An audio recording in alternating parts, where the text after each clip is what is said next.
Hello dear students, आज हम लोग बात करने वाले हैं क्लास 12 मैथ्स के बारे में। देखिए अभी जो है हम लोग क्लास 12 में बात क्या कर रहे हैं, प्रैक्टिस क्वेश्चन कर रहे हैं 2 और 3 नंबर वाले क्वेश्चन को, जो exam of point of view से बहुत ही इंपॉर्टेंट क्वेश्चन है। कहने का मतलब है हम आप लोग से ये गारंटी तो नहीं दिला सकते हैं कि जो हम क्वेश्चन आपसे प्रैक्टिस करवा रहे हैं ये हूबहू आपका एग्जाम में मिल जाए, लेकिन ये गारंटी जरूर दिला सकते हैं कि एग्जाम का जो क्वेश्चन का पैटर्न होगा जो एग्जाम में होगा वो सिमिलर ही रहेगा। इससे समझ में आया?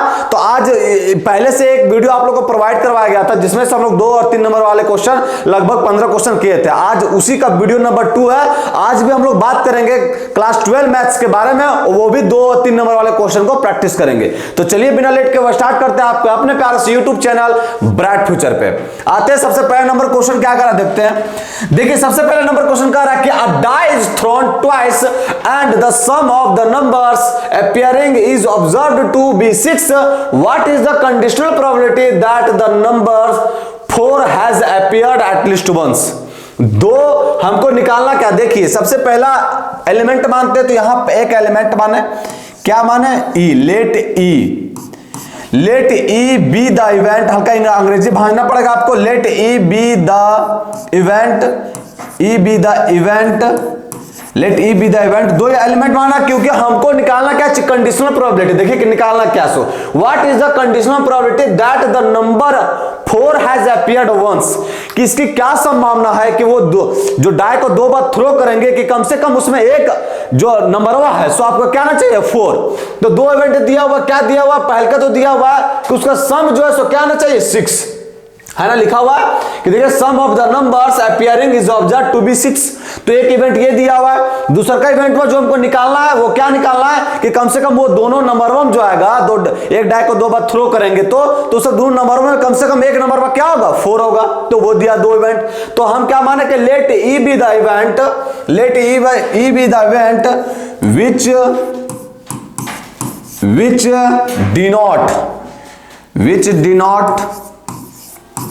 which denote the sum of number is 6. The sum of number is 6 ये पहले का इवेंट हुआ है। and f be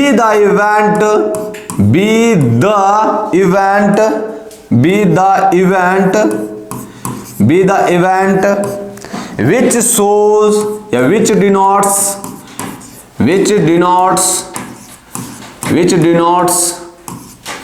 the number 4, the number is 4 at least once,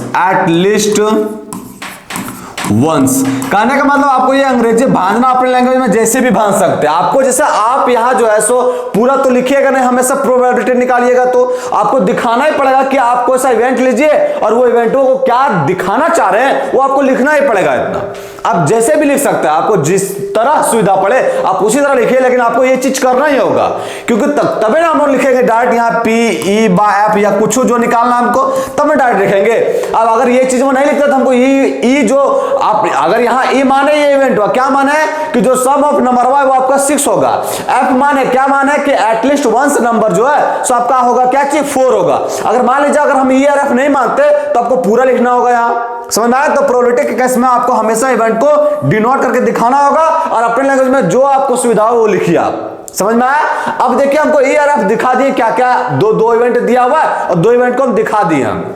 अब देखिए यहाँ ई क्या, उसको निकालते पहले क्या क्या प्रोबेबिलिटी हो सकता है, मतलब क्या क्या चांस हो सकता है। देखिए आपका पहलका की कह रहा है, कि E be the event which denote the sum of the number is 6।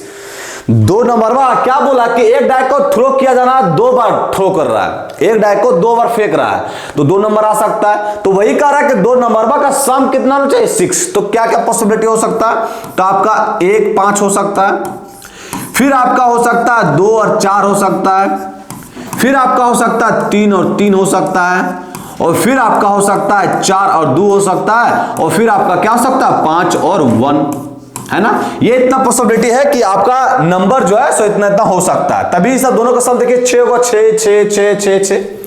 F क्या इवेंट माने, तो एफ इवेंट माने कि वो सब दोनों नंबरों में कम से कम एक नंबर जो है सो 4 रहना चाहिए, कम से कम एक, ज्यादा रहा उससे कोई अनपच नहीं होने जाना है, एक लेकिन जरूर रहना ही चाहिए 4। तो क्या क्या हो सकता है, तो हो सकता है 1 4, 1 4, फिर आपका हो सकता है 2 4, फिर हो सकता है आपका 3 4, फिर हो सकता है 4 1, 4 2, 4 2, फिर आपका क्या हो सकता है 4 हो सकता है 4 3, 4 4, 4 5 और 4 6, 4 6, फिर क्या हो सकता है, तो फिर हो सकता है आपका 5 4 और ये आपका लास्ट हो सकता है 6 और 4। इसके अलावा कोई पॉसिबिलिटी नहीं है जो 6 आ जाए। ये लिख दिए हम। ये क्या दिखा रहा है, ये दिखा रहा है कि ये दो नंबर है वो कम से कम एक नंबर पर जो आपका 4 4 है, सभी में 4 4 है ना। अब देखिए अब हमको क्या कह रहा है, सो हमको पूछ रहा है कि आप उसका प्रोबेबिलिटी निकालिए। क्या बोला कि what is the conditional probability that the number 4 has appeared at least once. आप उसका प्रोबेबिलिटी निकालिए जो कम से कम वो दोनों नंबरों में एक बार 4 आ ही रहा होगा। मतलब हम 4 माने किसको कि कम से कम एक नंबर जो आपका 4 आ रहा है, किसको माने आपको, मतलब हमको निकालना क्या चाहिए, तो हमको निकालना है पी एफ। जो निकालना रहता है उसको ऊपर लिखते हैं और जो दिया हुआ वो क्या दिया हुआ, तो ई दिया हुआ है नीचे, उसको नीचे लिखते हैं, है ना। अब देखिए इस चीज को हम लोग क्या लिखते हैं, इस चीज को अगर सॉल्व करते तो लिखते हैं पी ई इंटरसेक्शन एफ और डिवाइड बाय क्या लिखते हैं, तो लिखते हैं पी ई नीचे जो लिखा हुआ है ना, यही तो लिखते हैं। अब देखिए यहाँ ई इंटरसेक्शन एफ भी निकालना होगा, पी भी निकालना होगा। ये तो हम निकालने कि क्या क्या एलिमेंट आ सकता है ई और एफ में, प्रोबेबिलिटी तो नहीं निकाले अभी, तो निकालिए यहां से। देखिए यहां निकालना है हमको क्या चाहिए, ई निकालना पी, है ना। तो पी कैसे निकलेगा, पी ई कैसे निकलेगा, तो पी कैसे निकलेगा, अब बताइए। यहां नंबरवा आया कितना, तो 1 2 3 4 5 आया। अच्छा ये 5 कितने में से आया सो बताइएगा बाबू। क्या बोला कि एक डाई को 2 बार फेंका गया, तो अब टोटल सैंपल स्पेस कितना होगा, तो 6 का स्क्वायर 36 होगा, टोटल सैंपल स्पेस तो 36 होगा। मतलब ये 36 में से 5 पॉसिबिलिटी ऐसा है कि आपको ई को डिनोट कर रहा है ना। फिर आपका पी, अगर यहाँ ई इंटरसेक्शन है, पी एफ निकालने की आवश्यकता नहीं तो इसको निकालिए ये मत, ई इंटरसेक्शन एफ निकालना। अब देखिए ई इंटरसेक्शन एफ अगर यहीं से निकालते हैं, यहीं दिखते हैं ई इंटरसेक्शन एफ, अगर यहां से लिखते हैं तो ई इंटरसेक्शन एफ क्या क्या आएगा बताइए। ई इंटरसेक्शन एफ क्या क्या, इंटरसेक्शन में दोनों में कॉमन, तो दोनों में कॉमन क्या होगा, तो दोनों में कॉमन होगा आपका 2 4 2 4 और 4 2 और 4 और 2। यही सब तो 2 चीज कॉमन होगा क्योंकि सब दोनों का समेशन भी 6 आ रहा है और दोनों में से एक एलिमेंट 4 भी हो रहा है, ये 2 कॉमन होगा। तो अगर हम पी ई इंटरसेक्शन एफ निकाले तो पी ई इंटरसेक्शन एफ क्या होगा, तो पी ई इंटरसेक्शन एफ होगा कितना है 2। ये कितने में से है, तो ये है आपका 36 में, है ना, ये आपका 36 में, ये निकल गया। अब कुछ नहीं कीजिए, वैल्यू पुट कीजिए। हमको निकालना क्या चाहिए, पी एफ बाई ई, ये फॉर्मूला तो लिख ही लिए हम। तो क्या होता है पी ई इंटरसेक्शन एफ क्या निकाले 2/36, ये हो गया 2/36 और डिवाइड बाय पी ई होता है, पी ई कितना निकाले 5/36, 5/36 डिवाइड में इसका भी डिनोमिनेटर में 36 है, इसका भी डिनोमिनेटर में 36 से कैंसिल आउट हो गया, तो बच्चा क्या चाहिए 2/5, यही हो गया मेरा आंसर। मतलब याद रखिएगा हमेशा प्रोबेबिलिटी के केस में हमेशा कोई ना कोई इवेंट आपको मानना ही पड़ेगा और उस इवेंट के जरिए में आप जो है सो क्वेश्चन को तुरंत ही बना सकते हैं। समझ में आया, कोई दिक्कत यहां तक कोई दिक्कत नहीं होना चाहिए, समझ में आया ना। कुछ नहीं किया, हम लोग इवेंट माने 2 और 2 इवेंट मान के हम लोग को पता चल गया कि क्या निकालना है, हमको निकालना था एफ और दिया क्या ई दिया हुआ, ई और एफ को मान लिया क्या क्या है, सो निकल गया मेरा 2/5। समझ में आया ना, कोई दिक्कत नहीं यहां तक। चलिए जब ये क्वेश्चन में कोई दिक्कत नहीं तो मूव करते हैं नेक्स्ट क्वेश्चन में आते हैं। नेक्स्ट क्वेश्चन क्या कर रहा है, तो नेक्स्ट क्वेश्चन कर रहा है इसको इवैल्यूएट करना है। अब ये देख के दिमाग खराब हो रहा है कि क्या क्या लिख दिया e के पावर 6 log x। तो देखिए यहाँ एक प्रॉपर्टीज यूज करते हैं, क्या करते हैं e के पावर, यहाँ क्या लिखा हुआ 6 log x। तो आप लोग को ये चीज वो तो पता होगा कि अगर log x के पावर n रहा तो ये बाहर भी आ जाता, मतलब ये इसके साथ मल्टीपल हो जाता, मतलब ये हो जाता n log x, गुना कर सकते कोई दिक्कत नहीं है। मतलब इसका चुनिया में कुछ चीज लिखा रहता ना बाबू तो उसको आगे ला सकते कोई दिक्कत नहीं, लॉग ऐसा मानता है, लॉग बोलता है कि ऐसा कीजिएगा मैं एडजस्टेबल है, कोई दिक्कत नहीं है हमको। तो देखिए अगर इसको ऐसा कर सकते तो क्या इसको ऐसा नहीं कर सकते, कर सकते हैं। तो यहाँ 6 log x है तो इसको क्या लिख सकते हैं हम log x के पावर 6, कोई दिक्कत होगा यहाँ तक, ये आपका वापस आ जाएगा फ्रंट में, है ना। फिर उसी तरह उसको देखिए, इसको लिख सकते हैं e के पावर log और x के पावर 5, कोई दिक्कत यहां तक। और नीचे भी इसी तरह कीजिए, तो नीचे भी इसी तरह करेंगे तो ये क्या बनेगा, e log x के power 4 minus e log x के पावर 3 और ये आपका dx हो गया। यहां तक कोई तकलीफ। अब ऐसा क्या है लिखिए तो आप लोग को एक चीज और पता होगा, क्या पता होगा कि e log x रहा, मतलब इसका बेस अगर सेम रहा बाबू तो ये डायरेक्ट x लिखाता ना, ये 1 हो जाता है। अब यहां तक यहां कुछ लिखा हुआ नहीं है, तो जब भी log के बेस में कुछ लिखा हुआ नहीं है तो उसको क्या मानते हैं, e मानते हैं। तो सभी में यहां क्या है, e है ना, सभी में e है। तो यहां ये चीज तो 1 हो जाएगा, तो यहां बचेगा क्या चीज, तो यहां बचेगा ऊपर x के पावर 6 माइनस का यहां क्या बचेगा x के पावर 5, फिर डिवाइड बाय यहां क्या बचेगा x के पावर 4 और माइनस का x के पावर 3 dx। ऊपर से क्या कॉमन ले सकते हैं आप, तो x के पावर 5 कॉमन ले लिए, तो बचा क्या चीज, तो बचा x माइनस का 1। नीचे क्या कॉमन ले सकते हैं, तो नीचे कॉमन ले सकते हैं x के पावर 3, तो बचा क्या x माइनस का 1, है ना। और इसको इंटीग्रेट करना है dx। अब ये देखिए ये चीज और ये चीज कैंसिल आउट हो गया, ये चीज कैंसिल आउट हो, यहां कैंसिल होके क्या बचा x के पावर 2। अब इसको इंटीग्रेशन करेंगे तो क्या बनेगा, तो x के पावर 3 डिवाइड बाय 3 और प्लस का c। यही मेरा हो गया आंसर। कितना आसान। तो देखिए आपको सिर्फ ये चीज पता होना चाहिए, जब ये चीज पता रहता तो ये क्वेश्चन आप चुटके बजाते हैं, सॉल्व कर लेते हैं। समझ में आया, कोई दिक्कत नहीं यहां तक। चलिए जब ये क्वेश्चन समझ में आ गया तो मूव करते हैं नेक्स्ट क्वेश्चन में, क्वेश्चन नंबर 3 में। क्वेश्चन नंबर 3 क्या कह रहा है कि find the vector and Cartesian equations of the plane which passes through the points इतना and perpendicular to the line with the direction ratio इतना। अब देखिए बाबू यहां क्या लिखा हुआ है कि पास कर रहा है पॉइंट से, तो हम लोग पॉइंट को मान लेते हैं वेक्टर ए है। तो वेक्टर ए कितना दिया हुआ है, तो वेक्टर ए दिया हुआ 5i कैप प्लस का 2j कैप और माइनस का 4k कैप, है ना। और फिर यहां देखिए यहां क्या दिया हुआ है, यहां क्या बोला कि and perpendicular to the line with the direction ratio, ये मतलब मिला जुला के हमको क्या दिया हुआ है, तो मिला जुला के हमको n वेक्टर दिया हुआ है। तो n वेक्टर कितना दिया हुआ है, 2i कैप प्लस का 3j कैप और माइनस का k कैप, वही दिया हुआ है। परपेंडिकुलर बोला, क्या बोला, perpendicular to the line with the direction ratio, ये दिया हुआ है। तो मिला जुला के हमको दिया हुआ वेक्टर एन। अब आप लोग को पता होगा कि वेक्टर ए और वेक्टर एन रहा तो उसका हम लोग वेक्टर इक्वेशन या कार्टेशियन इक्वेशन इजीली निकाल सकते हैं। कैसे निकालते हैं, तो यहां पे लिखते हैं वेक्टर इक्वेशन ऑफ प्लेन, है ना, of plane vector equation of plane. क्या होता है वेक्टर इक्वेशन ऑफ प्लेन बाबू, यहां जब ए और एन पता हो तो होता है वेक्टर आर माइनस का वेक्टर ए और dot vector n is equal to क्या होता है, 0। यही तो होता है, कुछ नहीं करना, वैल्यू पुट कर दीजिए आप। ये हो गया आपका वेक्टर आर, ये आपका हो गया वेक्टर आर माइनस का ए, क्या है, तो ए लिखा हुआ 5 2 4 5i कैप प्लस का 2j कैप और माइनस का 4k कैप, ये लिखा हुआ है। ये क्या वेक्टर ए लिखा हुआ है इज द डॉट और वेक्टर एन होता है वो क्या लिखा हुआ है 2 3 1, तो 2i कैप प्लस का 3j कैप और माइनस का k cap is equal to क्या हो गया 0। अब देखिए ये हमको पूछा क्या चीज को आगे सॉल्व करने की कोई आवश्यकता नहीं है।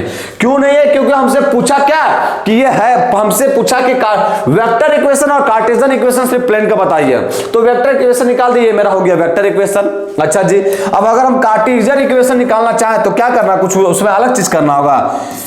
कार्टेशियन इक्वेशन ऑफ प्लेन अगर निकालना चाहें, कार्टेशियन इक्वेशन ऑफ प्लेन, अगर कार्टेशियन इक्वेशन ऑफ प्लेन निकालना चाहे तो कैसे निकलेगा, तो कुछ नहीं है, आर के जगह पर xi कैप प्लस का वाई जे कैप प्लस का जेड के कैप पुट कर दीजिए। यहां पुट करेंगे तो क्या होगा, तो ये हो जाएगा xi कैप प्लस का वाई जे कैप और प्लस का जेड के कैप, है ना, माइनस का ये क्या हो जाएगा, तो ये हो जाएगा 5i कैप प्लस का 2j कैप और माइनस का 4k कैप, और ये हो जाएगा डॉट, ये तो पूरा ब्रैकेट के अंदर है, एक है ये, और डॉट में क्या हो जाएगा, तो डॉट में हो जाएगा आपका 2i कैप प्लस का 3j कैप और माइनस का k cap is equal to क्या हो गया 0, है ना। कोई दिक्कत यहां तक, कोई दिक्कत नहीं होना चाहिए। बस अब इसको सॉल्व हो सकता है तो कीजिए इसको सॉल्व। इसको सॉल्व कैसे कर सकते हैं, ये i कैप घटेगा एक साथ या जुटेगा, जो भी है, यहां में सब्ट्रैक्शन दिया तो घटेगा, तो x माइनस 5 और इंटू में i कैप हो जाएगा, फिर प्लस का y माइनस का 2j कैप हो जाएगा, और फिर प्लस का z, और यहां माइनस माइनस क्या हो जाएगा, प्लस का 4k कैप हो जाएगा, है ना। ये हो गया आपका, और इसका डॉट प्रोडक्ट करना है किसके साथ, तो ये करना आपका 2i कैप प्लस का 3j कैप और माइनस का k cap is equal to क्या होगा 0। अब डॉट प्रोडक्ट में क्या होता है, i कैप डॉट i को क्या होता है 1, और i के साथ अनदर को मतलब j और k के साथ भिड़ाएंगे तो 0 हो जाएगा, तो i कैप 1 होता है, तो इसको इससे मल्टीप्लाई कीजिए, 2 को इससे मल्टीप्लाई करेंगे तो क्या होगा 2x माइनस का 10, और यहां फिर क्या 3j कैप, यहां j कैप से मल्टीप्लाई होगा तभी ये 1 होगा, सब साथ के साथ अनदर के साथ अगर भिड़ाएंगे तो 0 हो जाएगा, तो इससे मल्टीप्लाई करेंगे तो 3 को मल्टीप्लाई कीजिए से तो क्या हो जाएगा 3y और माइनस का 3 2 6, फिर माइनस 1 को इससे मल्टीप्लाई करेंगे तो ये हो जाएगा माइनस का z और माइनस का 4 इज इक्वल टू क्या हो गया 0। यहां से हो गया आपका 2x प्लस का 3y और माइनस का z इज इक्वल टू 10 अच्छे 16 4 20 उधर जाएगा तो क्या हो जाएगा प्लस का 20। ये हो गया मेरा क्या चीज, कार्टेशियन इक्वेशन ऑफ प्लेन। समझ में आया। बस आप लोग को पता था क्या चीज कि n के क्या था और आपका n और a, जब n और a पता रहेगा तो बस तुरंत निकल गया मेरा कार्टेशियन इक्वेशन, है ना। कोई दिक्कत यहां तक, कोई दिक्कत नहीं होना चाहिए। कुछ नहीं कि बस फार्मूला पे पुट किए vector r minus vector a dot n is equal to क्या होता है 0, और उसी के बेसिस पर जब मेरा निकल गया वेक्टर इक्वेशन ऑफ प्लेन तो वो कार्टेशियन निकालने के लिए कुछ नहीं करना पड़ता, r के जगह पर x i के प्लस y j के प्लस z k पे यही पुट करना होता है और उसी के बेसिस पे हमको निकाल लिए। समझ में आया, कोई दिक्कत यहां तक। चलिए कोई दिक्कत नहीं होना चाहिए। मूव करते हैं नेक्स्ट क्वेश्चन में। नेक्स्ट क्वेश्चन क्या कर रहा था, नेक्स्ट क्वेश्चन कह रहा कि सॉल्व x स्क्वायर माइनस का 1 dy by dx plus 2xy is equal to इतना, इसको सॉल्व करना है। तो ये आपका डिफरेंशियल इक्वेशन का सवाल है। देखिए अब क्या करते हैं, यहां देखिए y लिखा हुआ है तो आप ऐसा कीजिए, यहां क्या कीजिए dy by dx, dy by dx ये आपका LHS और RHS में डिवाइड कर रहे हैं किससे, x स्क्वायर माइनस 1 को, क्योंकि ये सिंगल चाहिए हमको तो x स्क्वायर माइनस 1 से डिवाइड कर रहे हैं तो यहाँ आपका 1 हो गया और प्लस का यहाँ क्या बन गया, तो ये बन गया 2x divide by x square minus का 1 और ये हो गया आपका y is equal to 1 by x square minus 1 का होल स्क्वायर हो गया। ये हो गया डिवाइड किए तो दोनों साइड तो ये चीज निकल गया। अब इससे फायदा क्या हुआ, आप लोग को पता होना चाहिए कि यहाँ किसके रिस्पेक्ट में डिफरेंशिएट हुआ, x के रिस्पेक्ट में, तो इसका जस्ट अपोजिट यहाँ सिंगल रहना चाहिए। तो इसका जस्ट अपोजिट मतलब यहाँ दो ही वेरिएबल है ना x y, अब इसका जस्ट अपोजिट ऐसा नहीं कि z रख दिए, यहाँ इसका जस्ट दो वेरिएबल दिया हुआ x और y, तो यहाँ x के रिस्पेक्ट में अगर डिफरेंशिएट हुआ है तो जो बच क्या गया y और सिंगल रहना चाहिए, यहाँ देखिए लिखा हुआ है। और उसके बाद सब आपका क्या चाहिए x के टर्म्स में रहना चाहिए। अगर ऐसा रहा तो ये चीज आपका बन गया p, ये चीज आपका क्या बन गया, तो ये चीज आपका बन गया p, और ये चीज जो आपका क्या बन गया, तो ये चीज आपका बन गया q, है ना। बस अब p बना तो कैसे निकालते हैं, तो आपका आइडेंटिटी फैक्टर निकालना पड़ता आइडेंटिटी इंटीग्रेटिंग फैक्टर, है ना, IF निकालना पड़ता है इंटीग्रेटिंग फैक्टर। ये कैसे निकलता है, तो ये निकलता है e to the power integration of p dx के रिस्पेक्ट में निकालना पड़ेगा is equal to e, p का वैल्यू क्या निकला, तो p का वैल्यू निकला मेरा 2x divide by x square minus का 1 dx ये निकला इज इक्वल टू, अब देखिए अगर नीचे वाला चीज को हम पुट करेंगे t तो x स्क्वायर माइनस 1, अगर इसको डिफरेंशिएट करते तो क्या होता है 2x dx is equal to dt, मतलब 1 बाय x का इंटीग्रेशन क्या होता है log x, t हो गया मेरा e और log x, और log x के जगह पर होगा क्या चाहिए, तो log x के जगह पर यही तो होगा x स्क्वायर माइनस का 1, तो x स्क्वायर माइनस का 1, और इसको सॉल्व करेंगे तो यहाँ आपका कुछ नहीं बेस तो e है, तो ये वो हो गया 1, तो ये निकल गया मेरा x स्क्वायर माइनस का 1।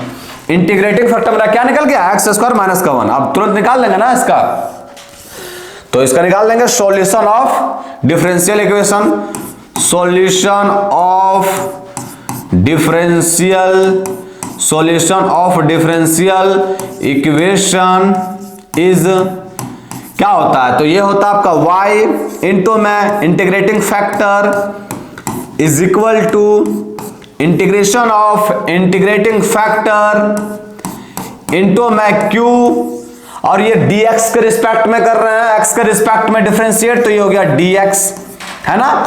वैल्यू पुट कीजिए, ये हो गया आपका y इंटू में identity factor, integrating factor, identity बार बार भूल जा रहा है, ये हो गया इंटीग्रेटिंग फैक्टर। इंटीग्रेटिंग फैक्टर कितना लिखा हुआ है, तो ये लिखा हुआ है एक्स स्क्वायर माइनस का 1 इज इक्वल टू, ये हो गया एक्स स्क्वायर माइनस का 1, और क्यू आपका क्या निकला हुआ है, तो क्यू निकला हुआ है मेरा 1 बाय एक्स स्क्वायर माइनस 1 का whole square, 1 by x square minus 1 का होल स्क्वायर, और ये dx रहा। अब देखिए ये चीज और ये चीज कैंसिल आउट हो गया इसका स्क्वायर से, ये आपका हो गया y इंटू में x square minus 1 is equal to, ये क्या बन गया 1 बाय एक्स स्क्वायर माइनस का a स्क्वायर, इसका इंटीग्रेशन क्या होता है, तो 1 बाय 2a, a की जगह पर 1 हो जाएगा, इंटू में log x माइनस का a, तो a की जगह पर तो 1 है, डिवाइड बाय x प्लस का a, x प्लस 1 और प्लस का c, यही हो गया मेरा इंटीग्रेशन। समझ में आया, ये प्लस का सी यहीं से आता है, कोई दिक्कत यहां तक, कोई दिक्कत नहीं होना चाहिए, बिल्कुल एकदम हल्का सा भी दिक्कत नहीं होना चाहिए, आप लोग को कुछ करना ही नहीं था इसमें, इसमें सिर्फ आपको इसको पहचानना था कि इसका फॉर्मेट किस तरह, जब ये चीज पहचान लिए तो आपको कुछ ना IF निकालिए इंटीग्रेटिंग फैक्टर, उसके बाद उसका वैल्यू पुट कर दीजिए, आपका तुरंत ही निकल जाएगा सॉल्यूशन। समझ में आया, यहां तक कोई दिक्कत नहीं होना चाहिए। चलिए जब ये क्वेश्चन समझ में आ गया तो मूव करते हैं नेक्स्ट क्वेश्चन में। नेक्स्ट क्वेश्चन क्या करा, तो नेक्स्ट क्वेश्चन करा कि find the area of the region included between y square is equal to 9x and y is equal to x। तो इसको बताते हैं फॉर्मेशन कैसे बनता है, पहले वो बनाते हैं रफ ढांचा, है ना। अब y स्क्वायर है बाबू, तो ये कैसे बनेगा, तो ये आपका ऐसे बनेगा, ये क्या बन गया, ये बन गया मेरा y square is equal to 9x, और फिर क्या y is equal to x, तो ये आपका इस साइड बनेगा y is equal to x, है ना। ये आपका बन गया क्या चाहिए, तो ये बन गया मेरा y is equal to x। अब हमको एरिया निकालना किसका है, तो ये एरिया ये वाला निकालना है हमको, है ना, एरिया हमको ये वाले निकालने हैं, ये वाले एरिया निकालने हैं। तो ये एरिया निकालने के लिए सबसे पहले तो हमको निकालना पड़ेगा क्या चीज, ये जो यहाँ कट कर रहा है ना, ये पॉइंट अगर निकल जाएगा तो मैं निकल जाएगा एरिया, है ना, ये पॉइंट निकालने पड़ेगा हमको। तो कैसे इंटरसेक्शन पॉइंट जिसको बोलते हैं, तो वो कैसे निकलेंगे, y बराबर x पुट कीजिए इसमें, तो ये हो गया आपका x square is equal to 9x। तो यहां अगर x स्क्वायर माइनस का 9x, ये किसके इक्वल हो गया, 0 के इक्वल, तो यहां x का दो वैल्यू आ गया, क्या हो गया, एक पहला 0 और ये हो गया 9, तो 0 तो नहीं हो सकता, लेकिन ये चीज जो है आपका 9 हो सकता है ना। तो ये वैल्यू मेरा क्या आ गया 9 0 है ना, 9 और 0 है ना, 9 0 मतलब ये वैल्यू मेरा आ गया 9, है ना। अब जब ये 9 आ गया तो बस उतना ही तो काम है करना, अब तो हमको कुछ करना ही नहीं, ये वैल्यू में जब मेरा 9 आ गया तो देखिए अगर आप यहां बोल रहे होंगे ये 9 0 रहा, कोई दिक्कत नहीं यहां तक। अब देखिए यहां एरिया निकालना हमको, एरिया निकालना, तो लिमिट तो हमको पता चल गया कि 0 से 9 लेंगे, 0 से 9, लेकिन अब हमको दिक्कत है कि कौन सा पहले एरिया लेंगे और कौन सा बाद में। तो देखिए याद रखिएगा हमेशा area of the bounded reason के केस में हमेशा अपर लॉ कर्व क्या चाहिए, तो अपर लॉ कर्व ये बन रहा है बाबू, ये बन रहा, पैराबोला बन रहा है, तो इसका एक्स के रिस्पेक्ट में, क्योंकि पॉइंट देखिए हमेशा याद रखिएगा जिस साइड पॉइंट लेना है, पॉइंट हम लिए किस साइड, 9 0 किस साइड है, ये मेरा एक्स एक्सिस की तरफ है, तो यहां पक्का आपका dx आने वाला है, तो dx आने वाला है तो ये भी हमारा x में ही रहेगा, तभी ना हम लोग इंटीग्रेट कर पाएंगे। इसका मतलब ये चीज हम ले लिए, अपर कर्व होता है तो अपर कर्व में क्या लिखा हुआ, y square equal to 9x, ये लिखा हुआ है। तो अगर यहां y का वैल्यू निकालेंगे तो y का वैल्यू क्या निकलेगा, तो निकलेगा 3√x, और x में लेना है हमको, क्यों लेना है x में, क्योंकि आप लोगों को बता दिए, क्योंकि यहाँ dx आने वाला है, हम लोग का स्मॉल स्ट्रिप्स जो ले रहे हैं वो x एक्सिस के लोग ले रहे हैं, जिधर ही पॉइंट लेना आपको यहाँ dx से आना, अगर y एक्सिस में पॉइंट लेंगे तो dy आना है, तो उसके अकॉर्डिंग इसको हमको चेंज करना होगा, समझ में आया। तो यहाँ हमको y को हटा के क्या लिखना पड़ेगा, x के रूप में, तो यहाँ लिख दिए ये। उसके बाद फिर माइनस करते हैं, माइनस लोअर कर्व ये है ना, नीचे वाला, तो नीचे वाला क्या x लिखा हुआ है, तो माइनस का x dx करते हैं इतना। अब कुछ नहीं, इसको इंटीग्रेट कीजिए और वैल्यू पुट कीजिए, आंसर तुरंत आएगा। इंटीग्रेशन करेंगे तो क्या हो जाएगा, तो हो जाएगा 3 और x के पावर 1/2, तो क्या होगा x के पावर 3/2, और ये हो जाएगा 2/3, है ना, 2/3, नीचे आपका 2/3 आएगा। जैसे आपका यहाँ क्या लिखा हुआ 1/2 प्लस का 1 ऐड करेंगे तो क्या होगा 3/2, तो x के पावर 3/2 और नीचे भी आता आपका 3/2, तो 3 और 2 आपका ऊपर भेज देते हैं, ये 2 हो गया।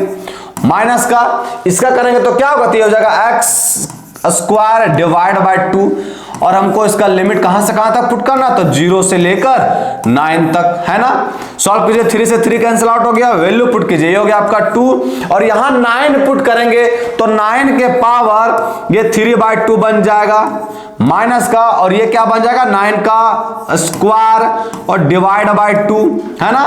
कीजिए इसको सॉल्व, ये हो गया आपका 2 इंटू में ये 3 का स्क्वायर करेंगे बाबू लोग, तो 3 का स्क्वायर करेंगे तो क्या होता है 9, स्क्वायर से स्क्वायर कैंसिल आउट हो जाएगा, तो 3 का पावर 3 कितना होता है 27 माइनस का, ये देखिए 9 का स्क्वायर होता है 81 और divide by 2 is equal to, लेते हैं एलसीएम, एलसीएम लेंगे तो नीचे में क्या आएगा 2, और देखिए 27 को 2 से मल्टीप्लाई करेंगे तो ये होता है 54, 7 दूनी का 14, 2 दूनी का 4, 5 54, और 54 को फिर 2 से मल्टीप्लाई करेंगे, एलसीएम लेंगे तो 54 को जब 2 से मल्टीप्लाई करेंगे तो कितना होगा 8 और 10 108 होगा ना। तो ये हो गया आपका 108 माइनस का 81, है ना, माइनस का 81 ये हो गया। अब इसको सॉल्व करते हैं, तो इसको सॉल्व करेंगे तो क्या होगा, घटाइए तो घटाएंगे तो क्या होगा आपका 8 में 1 जाएगा तो 7 बचेगा, और यहां आपका बचा 10 में 8 जाएगा तो 2 बचेगा, मतलब 27/2 एरिया निकाल रहे हैं स्क्वायर यूनिट्स। बस इतना ही करना था आपको, बस इसमें जानते हैं area of the boundary region में आप लोग को कोई दिमाग लगाना नहीं पड़ता है, सिर्फ आप ये फिगर बनाने के लिए एलिजिबल हो गए ना, जब आपका ये फिगर बनाने में समर्थ हो गया, फिगर बना ले रहे हैं बढ़िया से, मतलब आप एरिया भी निकाल लीजिएगा तुरंत। और हमेशा फिगर बनाते समय हमेशा याद रखिएगा, अगर देखिए इस तरह का कर्व बना तो आपका अपर माइनस लोअर होगा, लेफ्ट राइट भी रहता, बहुत बार ऐसा होता है इधर कर्व बन गया इधर कर्व बन गया, तो इस केस में क्या करते हैं, तो इस समय राइट माइनस का लेफ्ट करते हैं, है ना।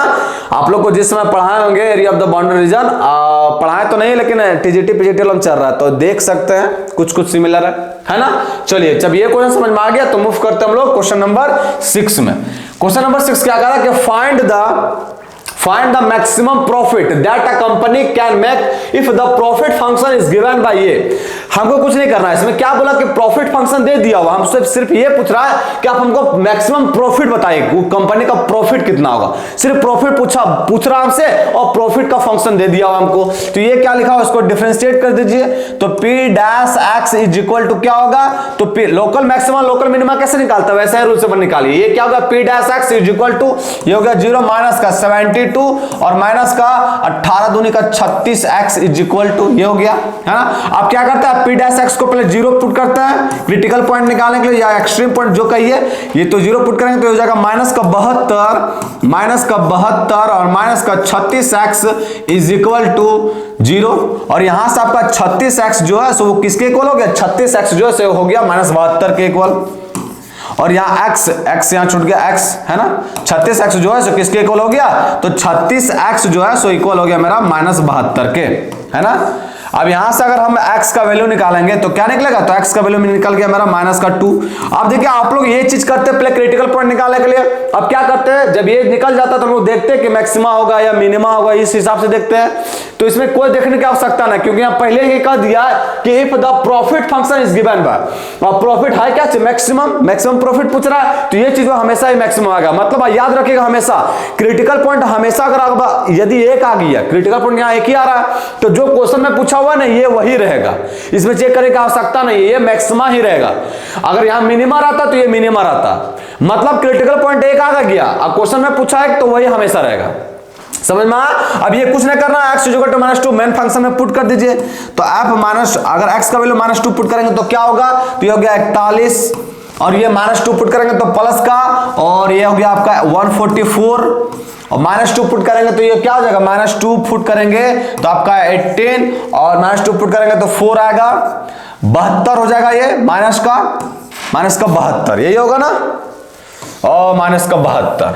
चलिए अब इसको सॉल्व कीजिए, -72 ऐड कीजिए इसको, तो ये हो गया आपका 4 और 1 5, 4 1 5, ये हो गया 4 4 8 और ये हो गया 1 और माइनस का ये हो गया 72। इसको सॉल्व कीजिएगा तो क्या होगा, 5 में 2 गया तो 3 बच्चा, फिर यहाँ 8 में 7 गया तो 1 बच्चा और यहाँ 1 का 1 रहा तो 113 आ गया। तो 113 जो है मेरा मैक्सिमम प्रॉफिट ही निकल गया। जब भी याद रखिएगा हमेशा कि जब अगर क्रिटिकल पॉइंट 1 आ गया और हमसे पूछा ये मैक्सिमम या मिनिमम, तो वही मेरा मैक्सिमम पूछेगा तो मैक्सिमम रहेगा और मिनिमम पूछेगा तो मिनिमम रहेगा। समझ में आया? चलिए जब ये क्वेश्चन समझ में आ गया तो फटाफट मूव करते हैं नेक्स्ट क्वेश्चन में।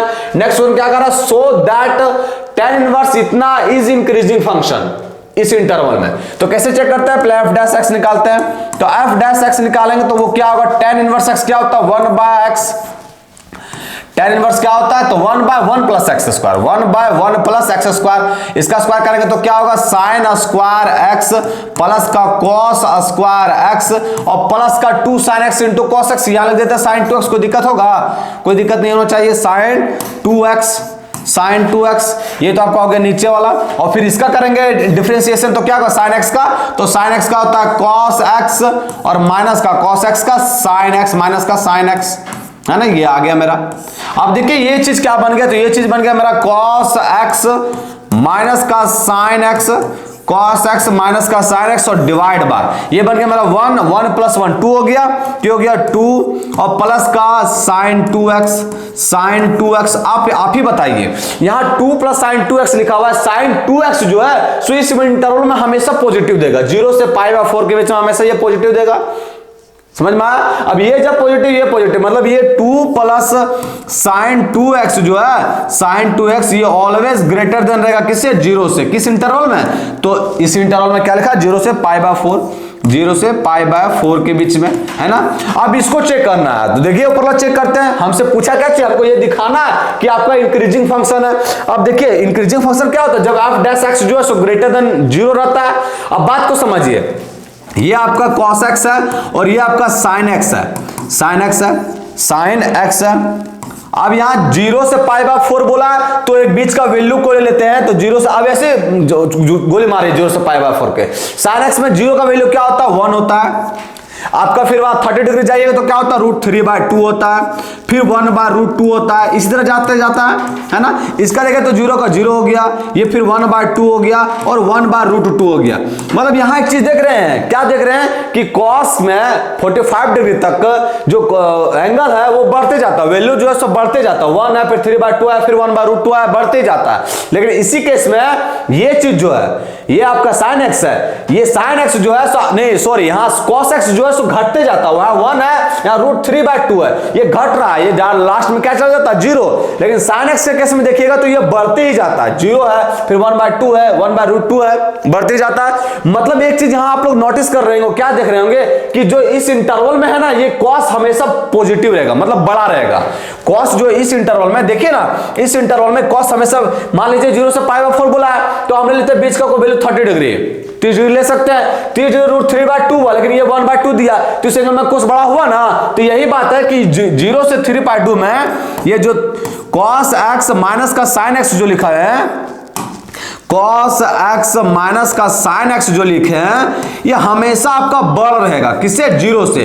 किस इंटरवल में, 0 से π/4 के इंटरवल में हमेशा cos x माइनस का sin x मतलब ये चीज आपका बढ़ रहा तो बढ़कर में छोड़कर घटाए तो बढ़कर ना रहेगा, नेगेटिव तो कभी होगा नहीं। तो ये हमेशा 0 से बढ़ रहेगा, 0 से π/4 के बीच में। अब ये भी बढ़ निकल गया आपका 0 से π/4 के बीच में, ये भी बढ़ निकल गया 0 से π/4 के बीच में। तो मेरा नहीं निकल गया, क्या निकल गया लिख देंगे यहाँ, चूंकि आपका क्या था तो था cos x माइनस का sin x और डिवाइड बाय क्या है तो डिवाइड बाय 2 प्लस का sin 2x greater than 0।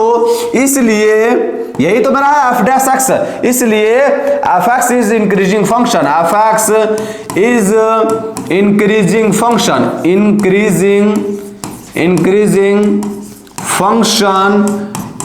Function in 0 से π/4 मतलब इस इंटरवल में f(x) जो है सो आपका इंक्रीजिंग फंक्शन होगा। और वही चीज हमको शो करने के लिए बोला है, जब f डैश ग्रेटर देन 0 आ गया मतलब f(x) मेरा क्या हो गया इंक्रीजिंग फंक्शन, और वही हमको शो करने के लिए बोला है। देखिए यहाँ क्या बोला कि f(x) जो है सो इंक्रीजिंग फंक्शन होगा इस इंटरवल में, सही बात है। समझ में आया? चलिए फिर मूव करते हैं नेक्स्ट क्वेश्चन में। नेक्स्ट क्वेश्चन क्या बोल रहा है, y दिया हुआ dy बाई dx निकालना है, तो log ले लीजिए दोनों साइड, तो log लेंगे तो ये बन गया log y is equal to, ये क्या बन गया, तो ये बन गया log 8 के पावर x, और नीचे है बाबू तो इसको हम माइनस में लिख सकते हैं, कोई दिक्कत नहीं, तो ये बन गया log x के पावर 8, है ना। नीचे लिखा हुआ है तो उसको माइनस में लिख सकते हैं, log m बाय n क्या, तो log m माइनस का log n, वही चीज लिखे इसको, ये बन गया आपका log y, और पावर में अभी तुरंत बताएं आपको, इसको मल्टीप्लाई में कर सकते हैं, मतलब x log 8, और ये माइनस का ये क्या हो जाएगा, ये हो जाएगा 8 log x, इसको कीजिए डिफरेंशिएशन, तो ये बन गया 1 बाय y, और y का हो गया dy by dx is equal to, ये क्या हो गया, तो ये हो गया x का 1, और log 8 तो कांस्टेंट है, ये ऐसा ही रहेगा, और ये हो गया 8 कांस्टेंट, और log x का 1 बाय x, है ना। अब यहाँ y सिर्फ घट रहा है तो y जो इधर मल्टीप्लाई कर दीजिए, तो y आपका इधर मल्टीप्लाई हो जाएगा, तो ये चीज आ गया। y का वैल्यू अगेन पुट कर दीजिए, y का वैल्यू क्या लिखा हुआ है, तो 8 के power x divide by x के पावर 8, और इनटू में log 8 माइनस 8 बाय x मेरा आ गया डिफरेंशिएशन। सिर्फ इसमें दिमाग लगाना था कि इसमें log लेके हमको सॉल्व करना था, इजीली सॉल्व हो जाएगा, समझ में आया, कोई दिक्कत नहीं है क्वेश्चन में। चलिए फटाफट मूव करते हैं हम लोग क्वेश्चन नंबर 9 में। क्वेश्चन नंबर 9 क्या कह रहा है कि find the value of a and b such that the function f(x) जो है सो is continuous function at x is equal to 4 पे ये फंक्शन कंटीन्यूअस है। जब 4 पर फंक्शन कंटीन्यूअस है तो हमको LHL RHL और वैल्यू ऑफ द फंक्शन तीनों इक्वल होना चाहिए। निकालते हैं फटाफट। LHL क्या होगा, तो LHL होगा मेरा लिमिट किस पे चेक कर रहा है, x इज इक्वल टू 4 पे, तो limit x tends to 4 minus का h, 4 से छोट कौन सा इक्वेशन को दिखा रहा है, तो ये दिखा रहा है, तो ये क्या लिखा हुआ x माइनस का 4 और डिवाइड बाय x माइनस का 4 मॉड ऑफ x माइनस का 4, है ना, इज इक्वल टू, ये क्या हो जाएगा, तो ये हो जाएगा आपका लिमिट h टेंड्स टू 0, और यहाँ x के जगह पर क्या पुट होगा, 4 माइनस का h, तो यहाँ पुट कीजिए, हो गया 4 माइनस का h और माइनस का 4, और नीचे में भी क्या होगा, तो नीचे भी होगा 4 माइनस का h और माइनस का 4, ये कैंसिल आउट हो जा रहा है, 4 से 4 कैंसिल आउट, यहाँ भी 4 से 4 कैंसिल आउट, है ना। और देखिए प्लस का a आ रहा है ना, तो प्लस का a छूट गया, प्लस का a भी यहाँ लिखना है, प्लस का a इज इक्वल टू, है ना, यहाँ भी आपका क्या आ जाएगा, प्लस का a। तो यहाँ LHL को सॉल्व किए तो क्या है, LHL को सॉल्व किए तो यहाँ देखिए माइनस h है, लेकिन मॉड के अंदर तो ये प्लस का h हो जाएगा, लेकिन ऊपर तो माइनस h ही है, तो minus h by h minus का 1 हो जाएगा, तो माइनस का a और प्लस का a आ गया, माइनस का 1 और प्लस का a आ गया, क्या चाहिए, LHL RHL सॉल्व कीजिए। RHL जब सॉल्व करेंगे तो क्या होता देखते हैं, तो RHL सॉल्व करेंगे तो ये क्या हो जाएगा, limit x tends to 4 plus का h, अब 4 प्लस h कौन सा कंडीशन को प्रीफर कर रहा है, तो 4 प्लस h ये कर रहा है, ये भी क्या लिखा हुआ x माइनस का 4 और divide by mod of x minus का 4 is equal to limit h tends to 0, और x के पर क्या पुट करना, 4 प्लस का h, तो पुट कीजिए 4 प्लस h माइनस का 4 और डिवाइड बाय, यहाँ देखिए फिर यहाँ प्लस b भूल रहे हैं, यहाँ प्लस b है तो प्लस b लिखना है ना, प्लस b, यहाँ देखिए 4 प्लस का h और नीचे में पुट करना है 4 प्लस का h और माइनस का 4 और प्लस का क्या लिखा हुआ है, b लिखा हुआ है ना। इसको सॉल्व करते तो क्या आता है, इसको सॉल्व करेंगे तो देखिए यहाँ से क्या लिखा, 4 से 4 कैंसिल आउट हो जा रहा है, यहाँ भी 4 से 4 कैंसिल आउट हो जा रहा है, प्लस h ऊपर भी है नीचे भी प्लस h मतलब 1, तो हो गया 1 प्लस का b, ये क्या निकल गया RHL। Value of the function निकालेंगे f4 पे, तो f4 पे वैल्यू क्या, चलिए देखते हैं, तो f4 पर वैल्यू है a प्लस b, तो ये हो गया आपका a प्लस b, यहाँ फिर लिख देना का अंग्रेजी क्या लिख देना कि चूंकि fx जो है, fx इज कंटिन्यूअस, fx जो है is continuous at x is equal to 4, इसलिए LHL is equal to RHL is equal to value of the function f4। LHL में कितना आया, तो LHL में आया है मेरा माइनस का a प्लस का a, माइनस का 1 और प्लस का a is equal to RHL में क्या है, तो RHL में आया 1 प्लस का b, और वैल्यू ऑफ द फंक्शन क्या लिखा हुआ है, a प्लस का b।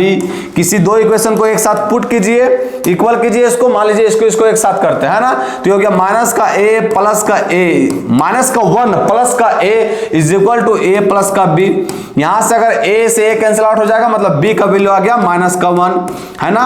और यही b का वैल्यू पुट कर दीजिए आप किसमें, पहले एक इक्वेशन मान लेते हैं, तो आप जो है सो इसको मान लीजिए एक साथ, हमको a का वैल्यू निकालना है, तो अभी मान हम इसको और इसको इक्वल, सब आपस में इक्वल है, तो जिसमें आपको निकालना है a और b का वैल्यू, तो देखिए कहां से निकाल सकता है, इसको माना तो a से a कैंसिल आउट हो गया, b निकल गया। अब इसको मानेंगे तो ये हो गया 1 प्लस का b is equal to a plus का b, है ना। यहां से b कैंसिल आउट हो गया, तो a का वैल्यू क्या आ गया 1, बस हमको a और b का वैल्यू निकालना है। जब फंक्शन कंटिन्यूअस रहा है x इक्वल टू 4 पे, तो a और b का वैल्यू निकल गया, b निकल गया माइनस का 1 और a निकल गया 1। समझ में आया, कोई दिक्कत यहां तक कुछ नहीं करना था, इसमें LHR RHL और वैल्यू द फंक्शन तीनों निकालना था, फंक्शन कंटिन्यूअस है, तीनों को इक्वल करना था, दो इक्वेशन बनता, दो इक्वेशन मान के वैल्यू सॉल्व कर देते हैं। समझ में आया, कोई दिक्कत नहीं यहां तक। चलिए, जब ये क्वेश्चन में कोई दिक्कत नहीं है तो मूव करते हैं फटाफट नेक्स्ट क्वेश्चन में। नेक्स्ट क्वेश्चन क्या कर रहा है, तो नेक्स्ट क्वेश्चन कर रहा है कि इफ इतना बराबर 0 है then find the value of x, x का वैल्यू फाइंड आउट करना है।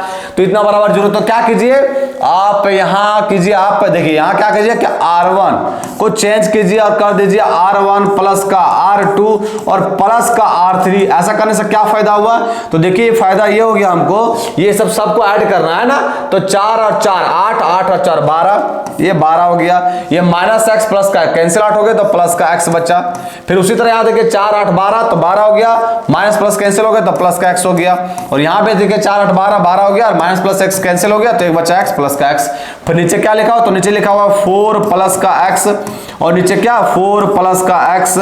फिर क्या, फिर आपका लिखा हुआ 4 माइनस का x और 4 प्लस का x, 4 प्लस का x और फिर आपका 4 प्लस का x और नीचे आपका 4 माइनस का x। इतना ही सोचना था इसमें, ये चीज इतना सोच लेता ना तो आपका क्वेश्चन तो यूं ही सॉल्व हो जाता।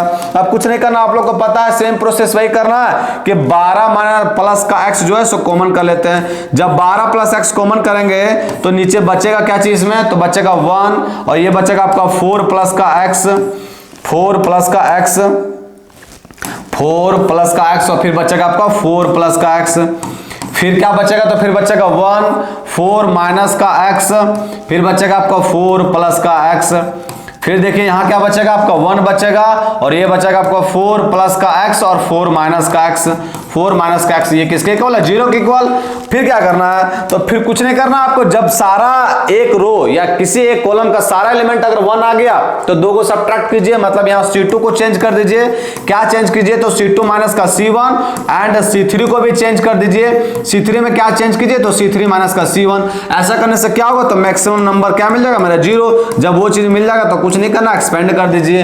ये क्या हो गया 1 4 प्लस का x, C1 में कोई चेंज नहीं किया और ये हो गया 4 प्लस का x। C2 में चेंज किए, इसमें घटाएं तो ये हो गया आपका 0, इसमें से इसमें घटाएंगे तो माइनस का x माइनस का x, माइनस का 2x और ये आपका हो गया आपका 0। इसमें से इसको घटाएंगे तो ये हो गया आपका 0, ये से ये गया तो 0 और इसको में से घटाएंगे तो माइनस का 2x, है ना, इज इक्वल टू क्या आ गया 0 हो गया, 0 लिख दिए।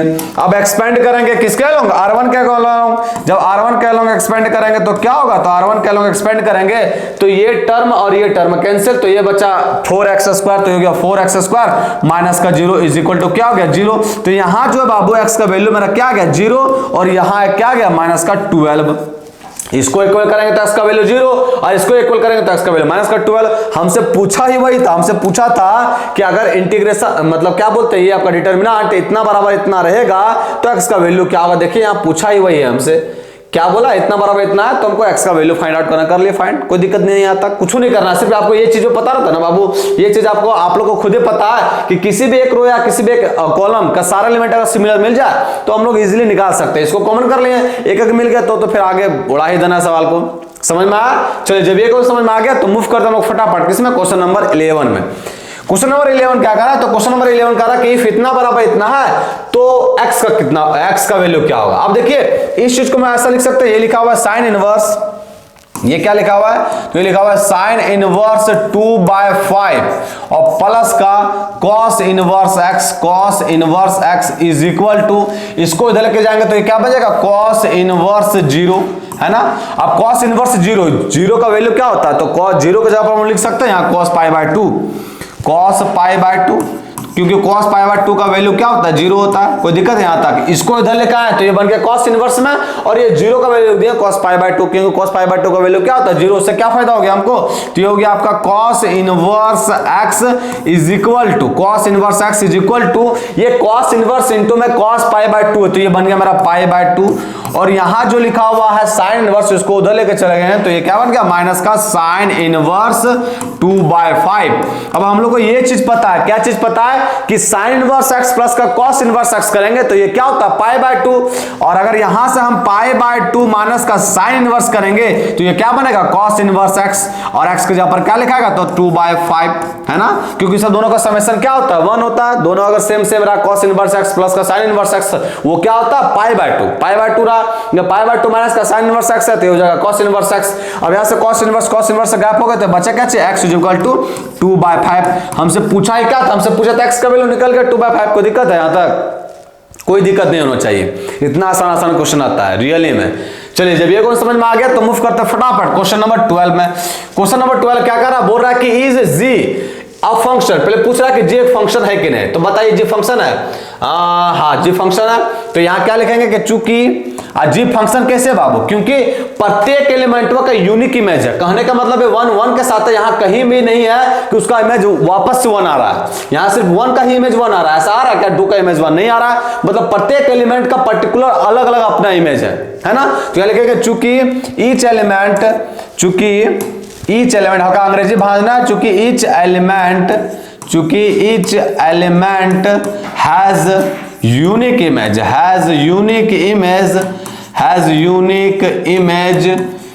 इमेज है, इसलिए G इज अ फंक्शन। हमसे पहला क्वेश्चन क्या पूछा है, तो पहला क्वेश्चन ये पूछा था कि ये फंक्शन है, तो फंक्शन है, क्यों है फंक्शन, क्योंकि प्रत्येक एलिमेंट का यूनिक इमेज है। समझ में आया? फिर क्या कर रहा, फिर कह रहा कि if g is described by gx is equal to इतना, then what value should be assigned to alpha and beta. मतलब gx अगर इतना रहा तो अल्फा और बीटा का वैल्यू क्या होगा। अब देखिए gx दिया हुआ है, हमसे क्या दिया हुआ है, gx इज इक्वल टू क्या दिया हुआ है, तो ये दिया हुआ अल्फा x और प्लस का बीटा, यही दिया हुआ। अगर g 1 रखेंगे बाबू लोग तो यहाँ क्या आएगा, अल्फा प्लस का बीटा। 1 रखे तो क्या है, अल्फा प्लस का बीटा, और g1 का वैल्यू क्या दिया है, g1 का वैल्यू 1 दिया हुआ है, तो 1 बराबर क्या है, अल्फा प्लस का बीटा, है ना। g1 मतलब 1 पुट के तो क्या दिया, तो 1 पुट के तो 1 ही दिया हुआ है, तो 1 आ गया, मतलब 1 is equal to alpha plus का बीटा हुआ। यहीं से देखिए, अगर हम g2 रखते बाबू, x का वैल्यू अगर यहाँ 2 रखते हैं, यहाँ x का वैल्यू अगर 2 रखते हैं, तो x का वैल्यू 2 रखेंगे तो क्या होगा, तो x का वैल्यू 2 रखेंगे तो आएगा 2 अल्फा और प्लस का बीटा, यही होगा। अब देखिए 2 रखें तो 2 अल्फा प्लस का बीटा है। अब g2 का वैल्यू क्या है, जब 2 रखता है फंक्शन में तो क्या आता है, 3 होता है, तो ये हो गया 3 बराबर 2 अल्फा प्लस का बीटा। अब आगे रखने की कोई आवश्यकता नहीं है, क्यों नहीं आवश्यकता, क्योंकि हमसे पूछा अल्फा और बीटा का वैल्यू क्या होगा। जब 2 वेरिएबल और 2 इक्वेशन पता चली गया तो कहले हम तीसरा का वैल्यू पुट करें। समझ में आया? इसी दोनों इक्वेशन को सॉल्व कीजिए। यहां से अगर हम बीटा का वैल्यू निकालेंगे तो क्या निकलेगा, तो बीटा का वैल्यू निकलेगा 1 माइनस का अल्फा, और यहां से भी अगर हम बीटा का वैल्यू निकालें तो बीटा का वैल्यू क्या निकलेगा, 3 माइनस का 2 अल्फा, है ना, 3 माइनस का 2 अल्फा। अब ये दोनों इक्वल कर देते हैं, जब दोनों इक्वल करेंगे तो ये हो जाएगा 1 माइनस का alpha is equal to 3 minus का 2 अल्फा।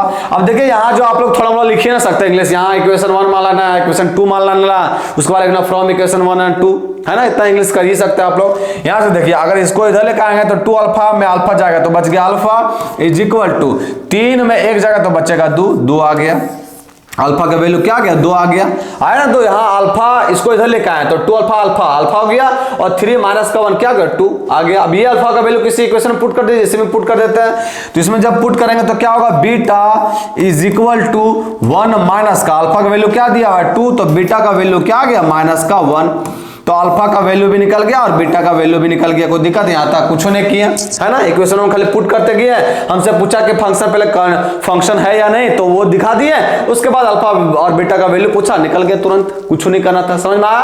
कोई दिक्कत यहाँ तक, कोई दिक्कत नहीं होना चाहिए। चलिए जब ये समझ में आ गया तो मूव करते हैं हम लोग क्वेश्चन नंबर 13 में। आते हैं क्वेश्चन नंबर 13 क्या कह रहा देखते हैं। क्वेश्चन नंबर 13 पर इवेलुएट, इसको इंटीग्रेशन करना है तो कीजिए इसको फटाफट इंटीग्रेशन। ये है 1 से 2 है ना, ये हो गया आपका dx। सबसे पहले तो इसको मल्टीप्लाई करना होगा, तो मल्टीप्लाई करेंगे तो क्या होगा, तो मल्टीप्लाई करेंगे तो आपका हो जाएगा, इसको मल्टीप्लाई करेंगे तो हो जाएगा 2x, और इसको मल्टीप्लाई करेंगे तो प्लस का x, तो ये हो जाएगा 3x। फिर आपका इसको इससे मल्टीप्लाई करेंगे तो माइनस का x स्क्वायर, और फिर इसको इससे मल्टीप्लाई करेंगे तो माइनस का 2, है ना, यही होगा। इसको इससे मल्टीप्लाई करेंगे तो 2x, और इसको इससे मल्टीप्लाई करेंगे तो प्लस का x, तो ये 3x हो गया, और ये हो जाएगा माइनस का x स्क्वायर, और ये हो जाएगा माइनस का 2, ये लिख दिए। अब देखिए यहाँ क्या करते हैं, तो यहाँ तो हमको 1/2 x स्क्वायर का हमको पॉजिटिव करना होगा, उसके बाद ही को फॉर्मूला बनेगा। तो ये हो गया आपका dx, नीचे की कीजिए रूट के अंदर जो है सो माइनस कॉमन कर लीजिए। जब माइनस कॉमन करेंगे तो क्या बनेगा, तो बनेगा x स्क्वायर माइनस का x स्क्वायर माइनस का 3x और प्लस का 2, यही बनेगा ना। एक्स स्क्वायर यहां हो गया x स्क्वायर माइनस का 3x और प्लस का 2। आप कीजिए उसको कंप्लीट स्क्वायर बनाइए, 1 से 2 हो गया, ये हो गया आपका dx, और नीचे आ गया आपका क्या चीज, रूट अंडर माइनस, यहां इसको कंप्लीट स्क्वायर बनाएंगे तो ये बन गया x स्क्वायर a स्क्वायर, फिर क्या होता है माइनस का 2ab, तो a की जगह पर x है और b की जगह पर हमको 3/2 पुट करना पड़ेगा, तबे ना ये चीज कैंसिल होगा, तो माइनस का 3x होगा। फिर क्या करना होगा, तो फिर इसके आगे लिखेंगे हम लोग प्लस। अब ये देखिए ये लिखे a स्क्वायर माइनस का 2ab, तो फिर क्या होता है प्लस का b स्क्वायर, अब b की जगह पर है क्या 3/2, तो इसका स्क्वायर करेंगे तो 3/2 का स्क्वायर। अब ये तो अपने से लाए बाबू, ये तो अपने से लाए ना, तो इसको अपने से घटाना भी होगा, तो माइनस 3/2 का होल स्क्वायर, और यहां फिर क्या प्लस में 2, तो प्लस में 2 लिख दीजिए, है ना, प्लस में 2 लिखा हुआ था तो प्लस में 2 लिख दिए। कीजिए सॉल्व, कुछ नहीं करना, अब इसको फटाफट सॉल्व, स्क्वायर कर लिए कंप्लीट, कुछ नहीं, फिर काम में बन गया हमारा 1 से 2 हो गया, ये आ गया आपका dx, और ये आपका क्या हो गया, तो ये हो गया आपका, देखिए हम माइनस में फिर वापस मल्टीप्लाई कर दे रहे हैं, माइनस मल्टीप्लाई करेंगे तो ये चीज तो मेरा कंप्लीट स्क्वायर बन गया, x माइनस 3/2 का होल स्क्वायर, तब ना तो x स्क्वायर प्लस का b, 3/2 का होल स्क्वायर माइनस का 2a इंटू में b, यही होगा। अब देखिए यहां इसको सॉल्व करेंगे तो ये क्या होगा, माइनस का 9/4 और प्लस का 2, और ये क्या बन जाएगा, तो ये बन जाएगा माइनस, यहां देखिए माइनस का 9 और प्लस यहां 2 बचेगा, 2 है यहाँ 2, तो ये माइनस का 9 और प्लस का 8, माइनस का 1 तो माइनस का 1/4 बनेगा, है ना, माइनस का 1/4 बनेगा, माइनस मल्टीप्लाई कर दे बाबू, तो ये क्या बनेगा 1/2 का होल स्क्वायर बनेगा ना, 1/2 का होल स्क्वायर, तो 1/2 का होल स्क्वायर कर दिए, है ना। फिर देखिए माइनस का 1/2 का होल स्क्वायर कर दिया, माइनस क्या करेंगे, तो माइनस का ये चीज बच जाएगा, ये चीज है क्या चीज, तो ये लिखा हुआ x माइनस 3/2 का होल स्क्वायर, समझ में आया ना, कोई कुछ नहीं किया अभी चेंज, सिर्फ कंप्लीट स्क्वायर बनाने पर फोकस था मेरा, बन गया मेरा। अब क्या होता बताइए, तो integration 1/x square 1/a square minus का x स्क्वायर क्या होता है, तो साइन इनवर्स x बाय, तो sine inverse x by, x की जगह पर है कितना, तो x minus 3/2 divide by a, और एक जगह पर क्या है 1/2, और इसका इंटीग्रेशन करना कहां से कहां तक, तो 0 1 से लिमिट पुट करना 1 से 2 तक। अब देखिए ये चीज तो मेरा बन गया 2 से 2 कैंसिल आउट हो गया, तो ये बन गया मेरा साइन इनवर्स, ये आपका क्या हो गया x 2x, यहाँ 2 इसका भी डिनोमिनेटर में है, यहाँ भी डिनोमिनेटर में 2 है, एलसीएम लेंगे तो ये हो गया 2x माइनस का 3, और वो तो नीचे कट के डिनोमिनेटर वाला, लिमिटवा कहां से कहां तक पुट करना, तो लिमिट पुट करना 1 से 2 तक, पुट कीजिए 2 पुट करेंगे तो 2 दूनी का 4 1, तो ये हो जाएगा साइन इनवर्स 1, ये हो गया साइन इनवर्स 1, और अगर माइनस पुट करेंगे साइन इनवर्स, और यहाँ क्या होगा 1 पुट करेंगे, तो यहाँ 1 पुट करेंगे तो माइनस का 1 हो जाएगा, तो ये हो जाएगा साइन इनवर्स माइनस का 1। सॉल्व कीजिए इसको बाबू लोग, तो ये आपका बन गया आपका साइन इनवर्स 1, और ये बन गया आपका प्लस का साइन इनवर्स 1, साइन इनवर्स 1, ये क्या बन गया, ये बन गया आपका 2 साइन इनवर्स, और 1 के जगह पर हम लिख सकते हैं साइन π/2, कोई दिक्कत है, कोई दिक्कत नहीं है, तो π/2 लिख दिए। अब ये साइन इनवर्स साइन से कैंसिल आउट, π/2 से 2 कैंसिल आउट, तो बचा क्या पाई हो गया मेरा आंसर, समझ में आया। कुछ नहीं था क्या करना है इस इक्वेशन में, इस इंटीग्रेशन में, सिर्फ हम लोग को मेन फोकस क्या था कि किसी तरह अगर ये स्क्वायर बन जाए तो तुरंत ही क्वेश्चन को सॉल्व कर लेंगे, है ना, किसी तरह भी अगर स्क्वायर बन जाए तो तुरंत ही सॉल्व कर लेंगे, इसलिए हम फुल टू फुल फोकस था स्क्वायर बनाने का, वो स्क्वायर बना लिए तो डायरेक्ट मेरा इंटीग्रेशन आ गया a स्क्वायर माइनस का x स्क्वायर, है ना, तो कर दिया, फिर वो वैल्यू पुट कर दिए, आसान था, कोई दिक्कत नहीं आता। चलिए मूव करते हैं अगला क्वेश्चन में, क्वेश्चन नंबर 14। नेक्स्ट क्वेश्चन क्या करा, तो नेक्स्ट क्वेश्चन क्या करा कि check whether the relation R is defined by इतना इज रिफ्लेक्सिव, सिमेट्रिक और ट्रांजिटिव। मतलब ये दिया हुआ इक्वेशन, अब इसमें चेक करने के लिए बोल रहा है कि रिफ्लेक्सिव होगा, सिमेट्रिक होगा या ट्रांजिटिव होगा, ये तीनों चीज चेक करना। बहुत ही आसान है, यहाँ सिमिलर चेक करेंगे, फिर ए टू बी दिया हुआ तो बी टू ए करेंगे सिमेट्रिक के लिए, और ए बी दिया हुआ तो बी से मानेंगे, और ए सी चेक करेंगे ट्रांजिटिव के लिए। तो ये चीज जो है आप लोग होमवर्क में करके लाइएगा और बताइएगा कि तीनों में से कौन चीज है और कि तीनों में तीनों नहीं है। समझ में आया क्वेश्चन? चलिए मूव करते हैं नेक्स्ट क्वेश्चन में। ये HW करके आना, कमेंट सेक्शन में कमेंट भी करना आप लोग को। नेक्स्ट वन क्या करा कि the probability that at least one of the two event A and B occurs is 0.6। अब देखिए यहां बात समझने वाली बात है, क्या बोला कि at least one of the to events, मतलब ये सब दोनों में से कम एक घटित होता है।